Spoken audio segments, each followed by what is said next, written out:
Tema që unë kam sot është gjëra të mëdha do të ndodhin. Amen.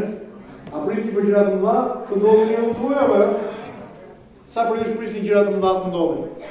Gjëra të bekuara, gjëra nga Zoti. Unë pres për këto gjëra.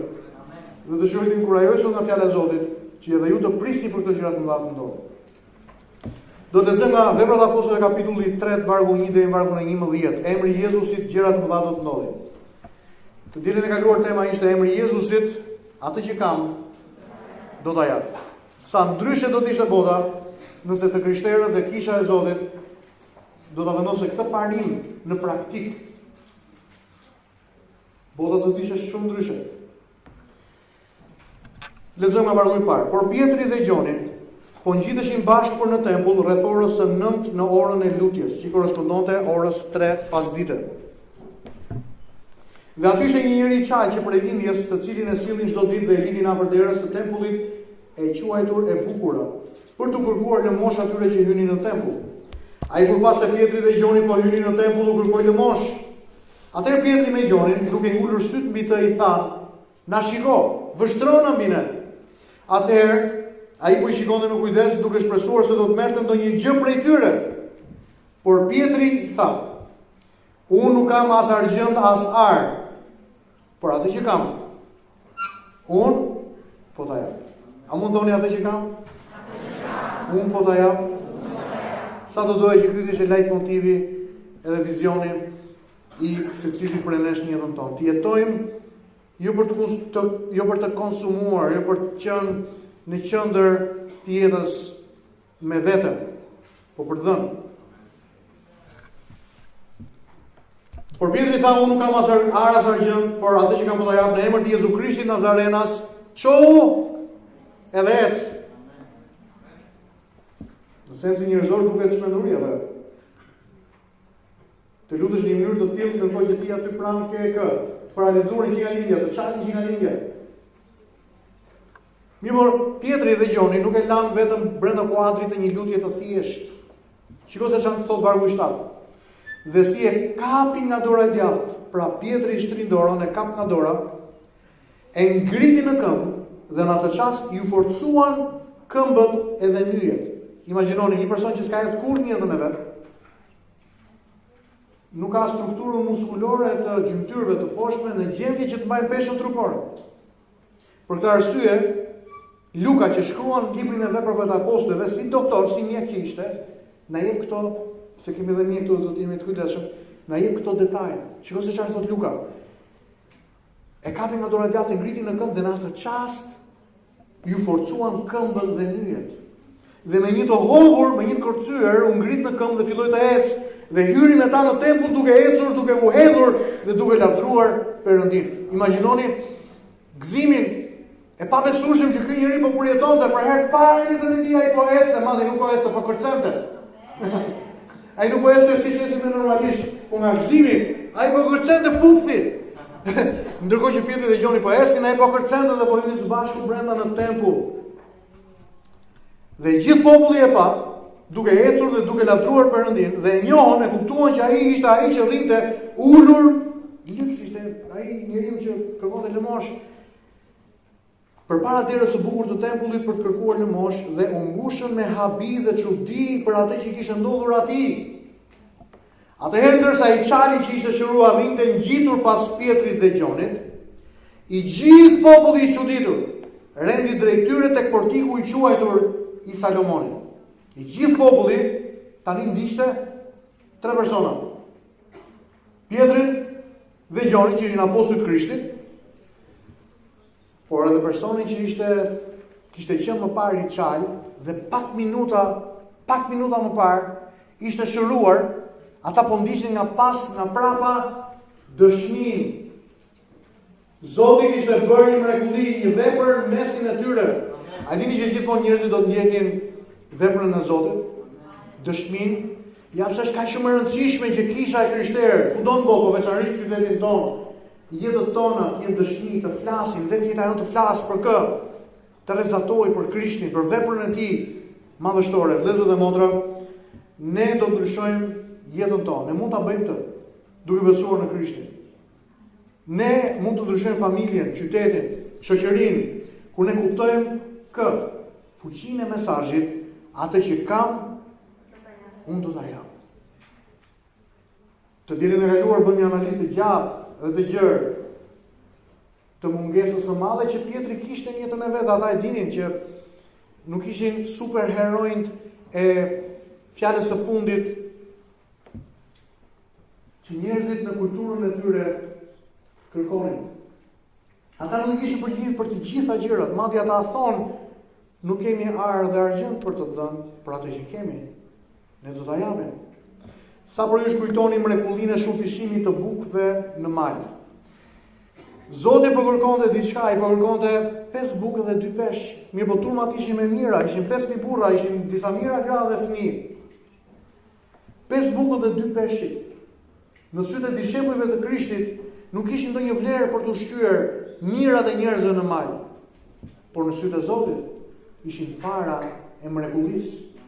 Sa për ju shkujtoni Vejushën, e cila shkon në tempull dhe sjell vetëm 2 monedha bakri, bronzi, dhe i hedh aty brenda tek shtëpia tek koshi i ofertës. Disa të pasur e pan edhe than, po kjo. Por Zoti kishte parë. Sytë e tij ishin mbiluar Vejushën dhe tha, ajo dha gjithçka. Në sytë tuaj mund të jetë asgjë, por në sytë e Zotit është gjithçka. Zoti ju thash të ditën e kaluar, nuk do t'ju kërkoj llogari për atë që nuk keni, por për atë që ai ju ka dhënë tashmë. Mund të jetë talenti, mund të jenë të mira materiale, mund të jenë dhunti shpirtërore, por përmbi të gjitha këto, çfarë na ka dhënë Perëndia? Shpali, apostulli Paul thotë, kur Perëndia na ka dhënë birin e tij të vetëm, a do të na mbaj vallë diçka pa na e dhënë? Krishti.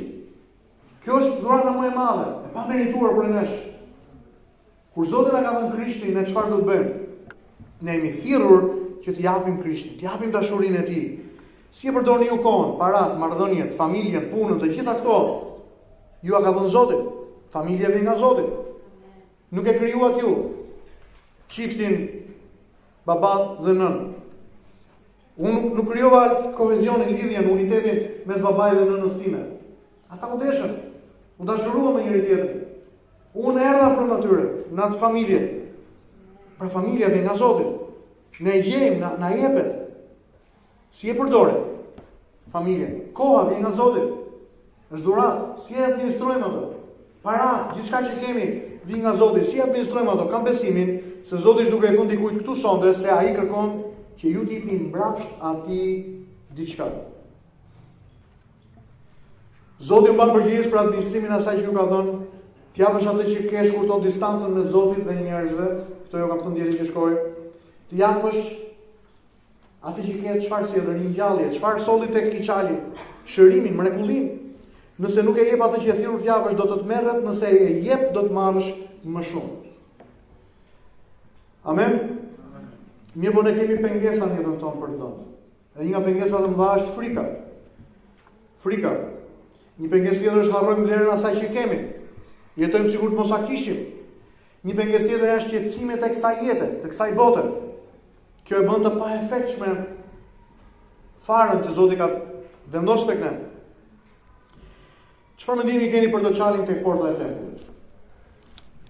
A ishte ai një person i lumtur përpara se të përjetonte mrekullinë? Po? Jo. Po pasi përjeton mrekullinë e di që gjithë thonë po. Mbas është subjektive. Po jemi të prirur që ta besojmë që ai ishte i lumtur.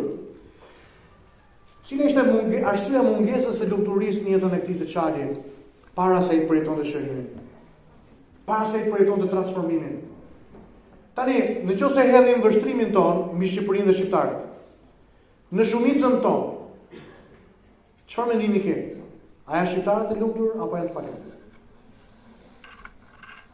Po flas në shumicën. Sepse edhe kjo kërkon një ekspertizë individuale.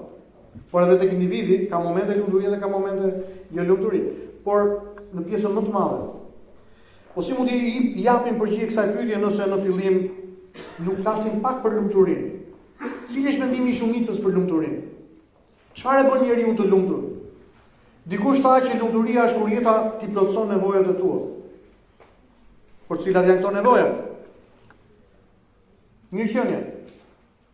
Në mendje, në trup, në shpirt, ambienti, faktorët e jashtëm, siguria, liria, ushqimi, shtëpia, a ndihemi të sigurt? A ndihemi të lirë? A kemi të garantuara këtë mirëqenie që kemi dhe që pretendojmë se kemi?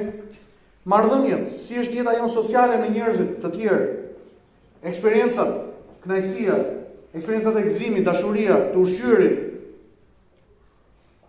përqasja ndaj botës së jashtme, sensi i aventurës, kurreshtja, planifikimi, kuptimi i zbulimit i qëllimit të jetës, përfshirja dhe sensi i përkatësisë, suksesi, ndihimi apo studimit suksesshëm në çfarë bëjmë, konfirmimi prej vetes së të tjerëve që ajo që ti bën ka vlerë. Kemi një mjek të suksesshëm këtu, kemi një zdrugtar të suksesshëm, por kemi edhe një bashkëshor të suksesshëm, por kemi plot të pasuksesshëm. I çali tek porta e tempullit kërkonte lëmosh, si të vetmen mundësi mbijetese. Sot shoqërinë tonë të kërkuarit lëmosh, së fundmi gjobitet. Dhe shitja e produkteve nga baçja e shtëpisë taksohet. Në vitin 91, aspiruam të ndërtonim shtetin e së drejtës në Shqipëri, por dështuam të kuptonim që për të arritur këtë qëllim të ndërtonim shtetin e së drejtës, duhet të rroknim dashurinë dhe dëmshurinë. Dashuria dhe dëmshuria i mungojnë ligjit. Ligjit i mungon moraliteti.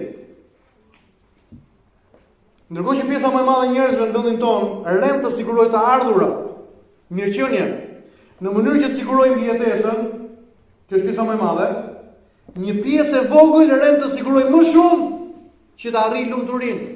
Sepse mendon kjo pjesë e vogël që duke siguruar më shumë para, atëherë do të jetë më të lumtur.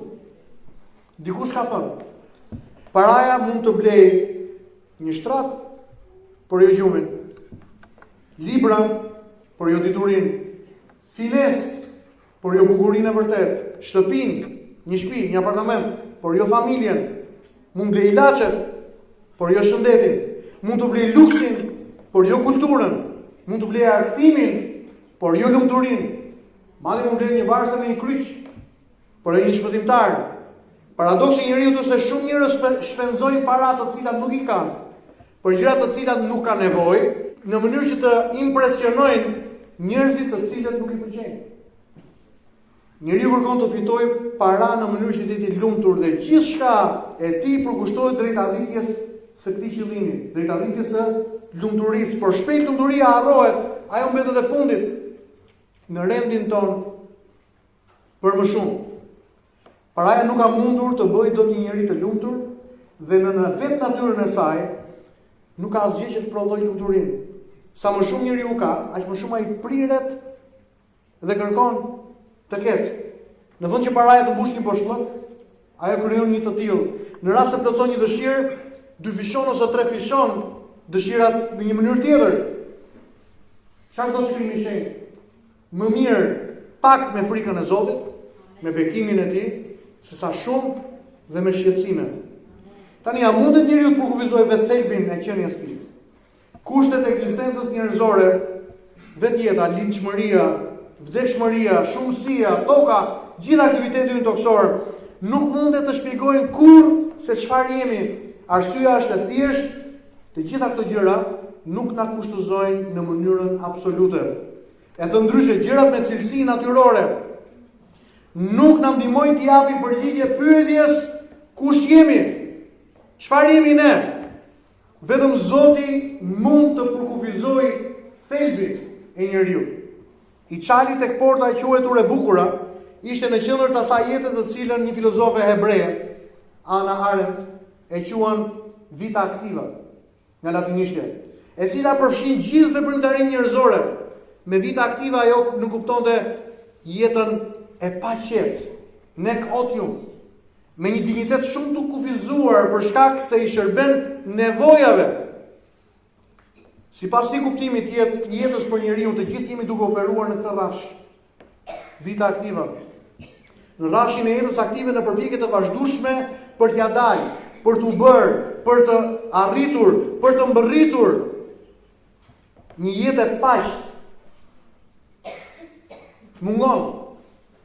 Përkundrazi, rrethohemi për një jetë të paqet, e ngarkuar me shumë barra dhe me shumë shqetësime, një jetë të cilën Jobi në librin e lashtë, në qendër të Biblës, e përkufizon vetëm me një fjali vetme, duke thënë, jeta e njeriut pak ditë dhe shumë shqetësime. Shikoni se çfarë kontrasti. Pak dhe shumë. Sa do dohet ishte pak shqetësime dhe shumë ditë. Po në fakt është pak ditë dhe shumë shqetësime. Po cili mund ta çlirojë njeriu nga kjo pare hati e madhe e jetës së përditshme? Vetë Zoti i cili është i vetmi që mund të garantojë jetën dhe mund ta vetë përkufizojë atë. Pjetri dhe Gjoni kujtonin që Zoti i cilit ata i shërbenin përpara vdekjes dhe ringjalljes së tij, i kishte bërë të gjithë të pranishmëve në një moment një ftesë. Kjo është ftesa e Krishtit për shëndetje. Mateu 11:28. E jani tek unë o ju të gjithë të munduar dhe të rënduar, dhe unë do t'ju jap shëndetje. Jezusi nuk tha shkoni tek filozofët. Jezusi nuk tha shkoni tek mjekët popullor. Jezusi nuk tha shkoni tek persona që merren me vepra okulte. Jezusi nuk tha shkoni në Amerikë dhe do të gjeni prehje. Merrni mbi vetes zgjedhjen time dhe mësoni nga unë, sepse unë jam zemërbut dhe i përulur nga zemra, dhe ju do të gjeni prehje për shpirtrat tuaj, thot Krishti. Shpresoj që tani e keni kuptuar sepse është kaq i rëndësishëm besimi në emrin e Jezusit. Pjetri dhe Gjoni e zënë të çalin nga dora dhe i thonë, në emrin e Jezusit, ngriu dhe ec. Dëshiroj të theksoj 2 dëshmi që Gjoni jep në faqen e shkrimit për rëndësinë e besimit në emrin e Jezu Krishtit. Dëshmia e parë, Gjoni jep në fund të Ungjillit Gjoni. Dëshminë e dytë, ai jep në letrën e tij të parë, vite më vonë. Gjoni 20:31, Gjoni thotë, por këto gjëra, pra Ungjilli, këto gjëra janë shkruar që ju të besoni se Jezusi është Krishti, biri i Perëndis, dhe që duke besuar ta keni jetën në emrin e tij. Duke besuar te kush? Te Krishti. Ta keni jetën në kë? Në këtë emër. Në emrin e tij. Letra e parë e Gjonit kapitulli 5 vargu 11 deri 13. Dhe dëshmia, thot Gjoni, duket sikur Gjoni i rikthehet këtij subjekti vite më vonë pra. Edhe e shkruan tek letra e parë. Dhe dëshmia është kjo, Perëndia na dha jetën e përjetshme dhe kjo jetë është në birin e tij. Kjo jetë është në birin e tij. Askund tjetër. Nuk është tek mistikja. Përkundrazi, është tek zbulesa që Perëndia i padukshëm bën dhe jep njerëzve në pamjen e tij të dukshme. Krishti është pamja e dukshme e Perëndisë së padukshëm. Jetën e keni tek biri i Perëndisë. Ai që ka birin, thot Gjoni, ka jetën. Ai që nuk e ka birin e Perëndisë, nuk e ka jetën. A mundet të flitet më shkoqur dhe më qartë dhe më thjesht se sa kaq e vërteta? Tani Gjoni kur shkruan dhe thot, nuk thot ai që ka Jezusin si profet në jetën e tij shpirtërore ka jetën. Gjoni thot ai që ka birin e Perëndisë në jetën e tij. Zbulesa është hyjnia e Krishtit. Të konsiderosh se të shpallësh Krishtin bir Perëndie do thotë që Krishti është një me Atin në natyrë dhe në esencë. Sa herë kam thënë në mesin tonë, religioni organizuar ka shumë profet. Mund t'i kaloni në skaner të gjitha librat e religionit dhe do të keni fare të vështira as pak që gjeni profet aty. Por nuk do të gjeni një shpëtimtar. Në krishterimin, në shkrimin e shenjtë, në fjalën e Zotit, ne gjeni një shpëtimtar që është Krishti. Tani, ai që e ka birin, ai që e ka Krishtin ka jetën, ai që nuk ka birin nuk e ka jetën. Për çfarë jetë bëhet fjalë? Për jetën e përjetshme. Për faljen e mëkatit. Për një marrëdhënie të gjallë me Zotin. Ju a shkrova këto gjëra vargu i fundit, juve që besoni në emrin e Birit Perëndis, pra neve, që të dini se e keni jetën e përjetshme dhe që të besoni në emrin e Birit Perëndis. A dini që i krishteri dallon nga jo i krishteri i një feje tjetër të organizuar, mund pyesni këdo, mund pyesni njerëz që përkasin një feje tjetër në vendin tonë, a je shpëtuar, a ke jetën e përjetshme? E dini se si do të jetë përgjigjja atyre? Nuk e din, vetëm Zoti e di këtë gjë.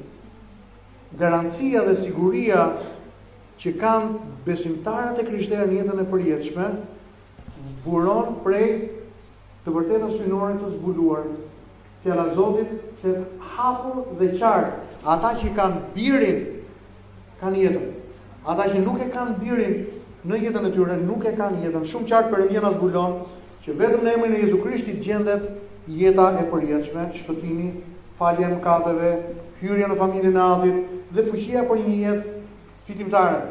E vetmja mënyrë për të marrë jetën e përjetshme, shpëtimin, faljen dhe fuqinë është të besosh në emrin e Krishtit dhe ky besim në emrin e Krishtit përkthehet në çfarë?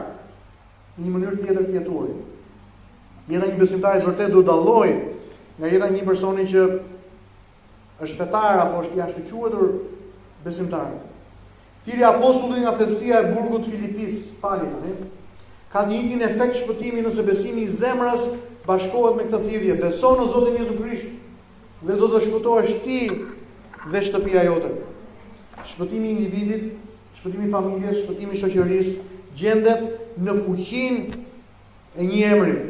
Dhe ky emër është Jezus.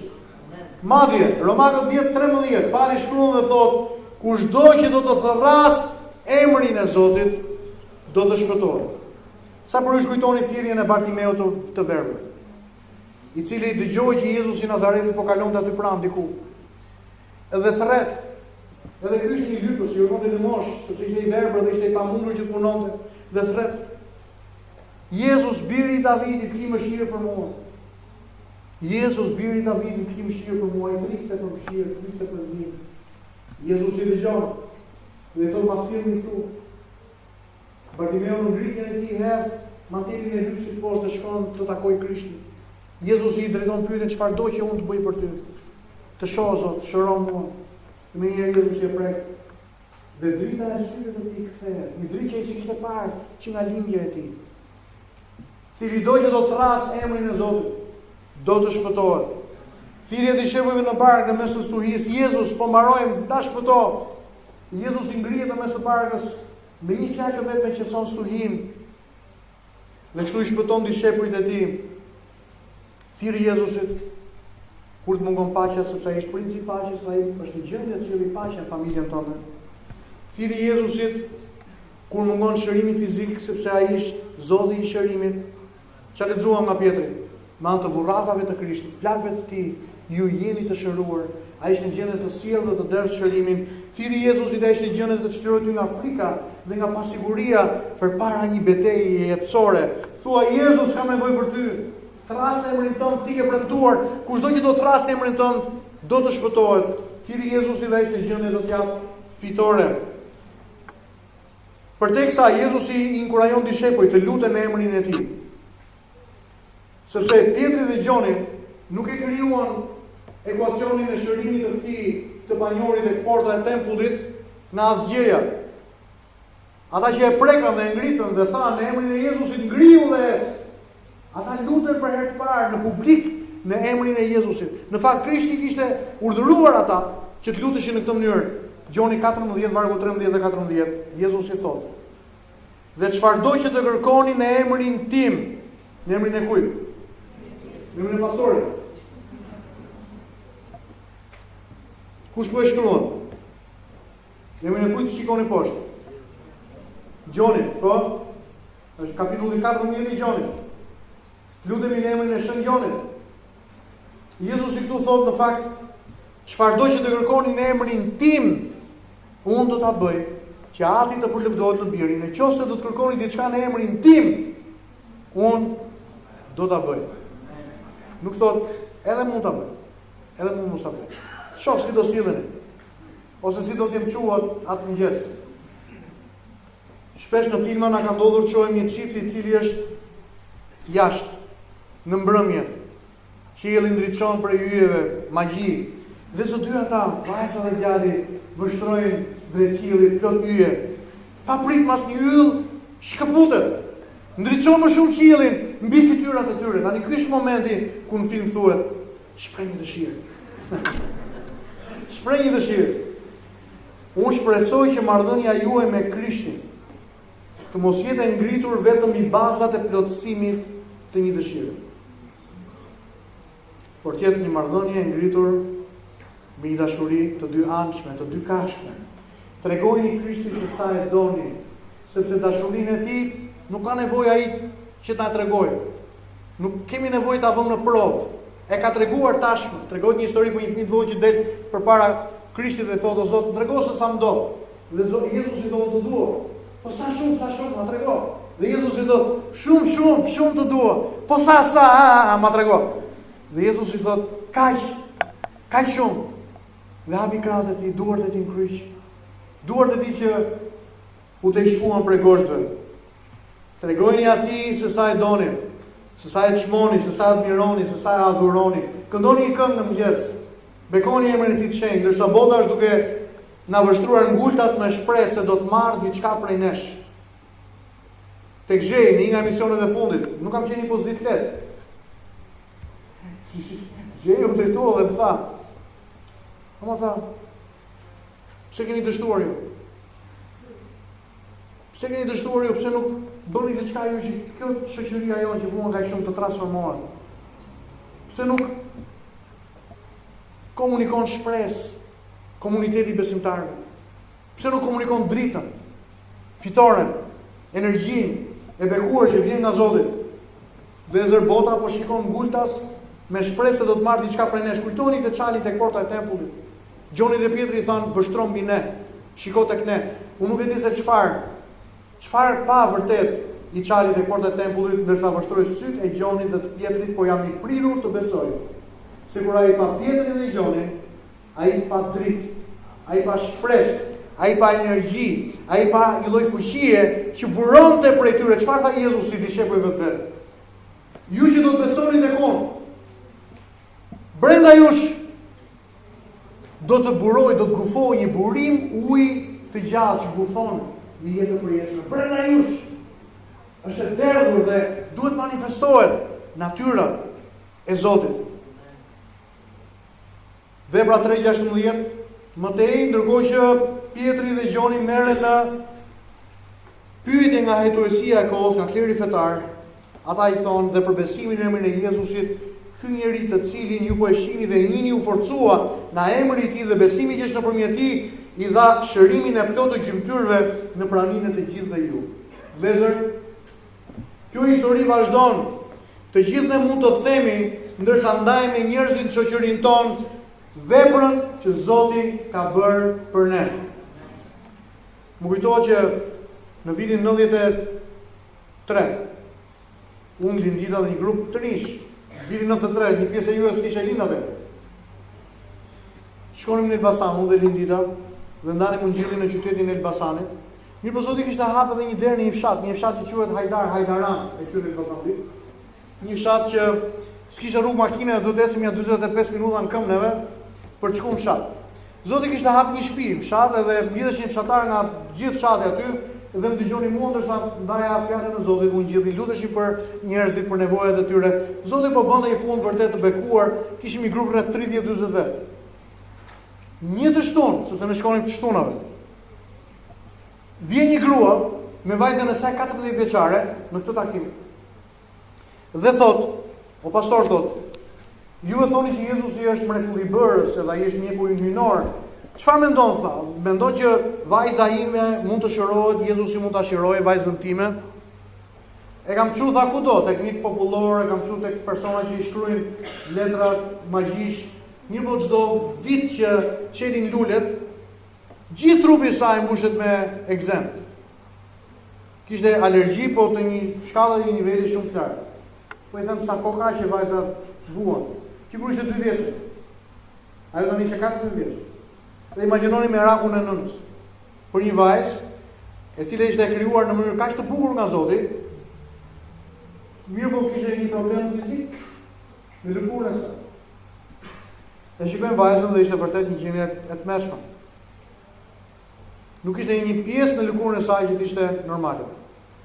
Atëherë unë i tregoj se çfarë Zoti thotë, pikërisht çfarë ju tregova ju tani. Lutjuni Atit në emrin tim dhe ai do ta bëjë. Unë po ju them tha Jezusi prapë herë dytë, lutuni Atit në emrin tim, çfarëdo që të kërkoni, unë do ta bëj. Shtrim duart mbi të dhe inkurojmë gjithë besimtarët që lutem, unë mendosa duart mbi supët e vajzës vogël dhe fillova të lutem për të. Mbaroi takimin, e u larguam, shkuam në qytet sepse kishin takimin e dytë. Viti 93, nuk ishin makinë që të ktheheshin në Tiranë apo nga rruga e vjetër e Elbasan Tiranë. Edhe por ishim kërkuar Zaranikës për gjetë një makinë me autostop. Gjetëm një makinë dhe kështu ishte çdo shtunë për neve. Shkonin në Elbasan, dalonin në qytetit, ikim këm 45 minuta në fshat, edhe gjatë verës, në zhegun e Vapës. Në orën 2 fillon takimi në shtëpinë aty në fshat.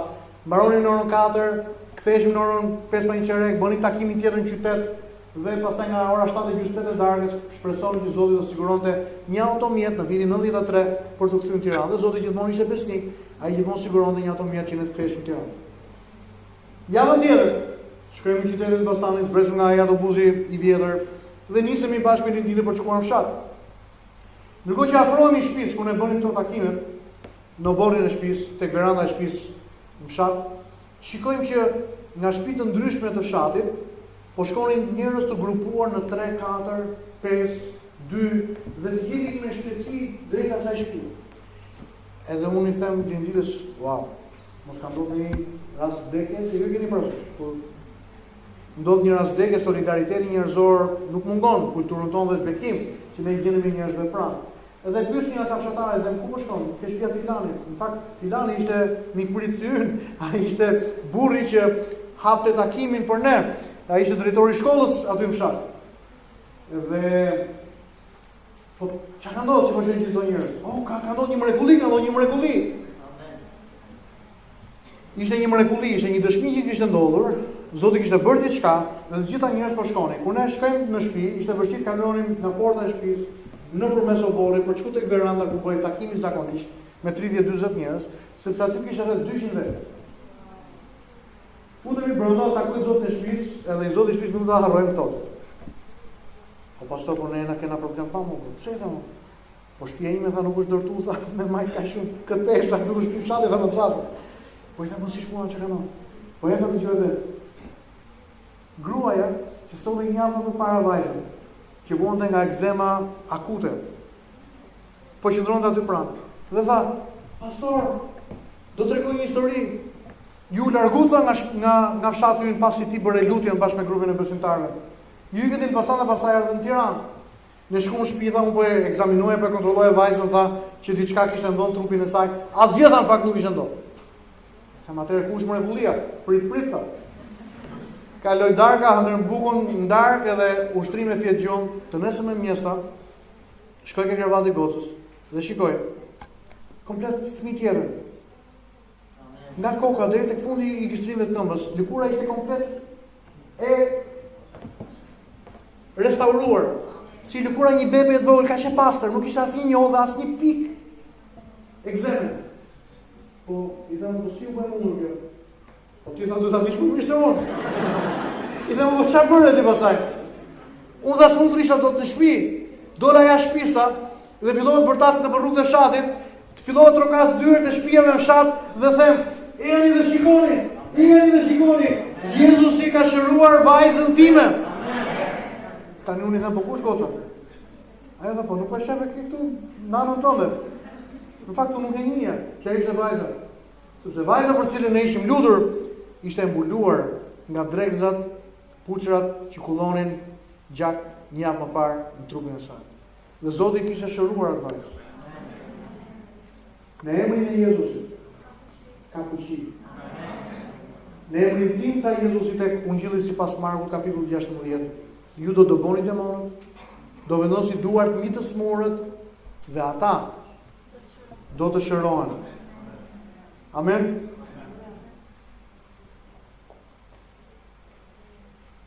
Duke që kemi kalu kohën, po unë s'kam prek temën. Gjërat më dha më ndodhin. Në fakt, këtu jemi këtë tema. Unë do të zëvendëm një varë për mbyllës. Duke e kalu temën do të lexoj nga 1 Korintas kapitulli 2 vargu 9 dhe me këtë do ta mbyllim me një lutje dhe me një këngë finale në këtë shërbes bekuar. Apostulli Paul shkroi tek 1 Korintasit kapitulli 2 vargu 9. Sikurse është shkruar, ato gjëra që syri si ka parë. Po ku keni nevojë unë e lexoj. Ta lexojmë apo mos ta lexojmë? Por sikurse është shkruar, ato gjëra që syri si ka parë, dhe veshi nuk i ka dëgjuar, dhe nuk kanë hyrë në zemër të njeriu, janë ato që Perëndia i ka përgatitur për ata që e duan atë. Sa për ju që duan Zotin? Atëherë, mesazhi është i thjeshtë. Jeta është më e thjeshtë. Përgatituni për gjëra të mëdha të ndodhin në jetën tuaj. Në familjen tuaj, në punën tuaj mes kolegëve, në jetën tuaj shpirtërore, në jetën tuaj fizike, në jetën tuaj emocionale, në jetën tuaj materiale, në jetën tuaj sociale. Dojeni Krishtin dhe thojeni atij sa shumë e doni çdo ditë sepse ai ka premtuar që ai do të jetë me ju çdo ditë deri në fund të kësaj bote dhe premtimi i është më i madh. Nuk ka mal që ai nuk është i gjendur ta shëshojë ta kthejë në lugin. Nuk ka pengesë që Zoti lejon përpara dhe nëse ai lejon një pengesë dhe nëse ai sjell gjigantën në jetën tuaj, ai sjell për një qëllim më të lartë dhe qëllimi është madhështia e Zotit. Amen. Zoti është në gjendje të lëviz gjitha pengesat, ai të lëviz të gjithë gjigantët, por ai ka një qëllim më të lartë, ai do që të të rrisë ty, të të rrisë ty në besim, të të rrisë ty në perëndishmëri, të të rrisë ty në të dashuri që duhet të shpërthej prej kraharorit tënd. E ti drejtohet Krishtit sepse ai meriton të gjithë lavdinë dhe të gjithë mirën. Amen.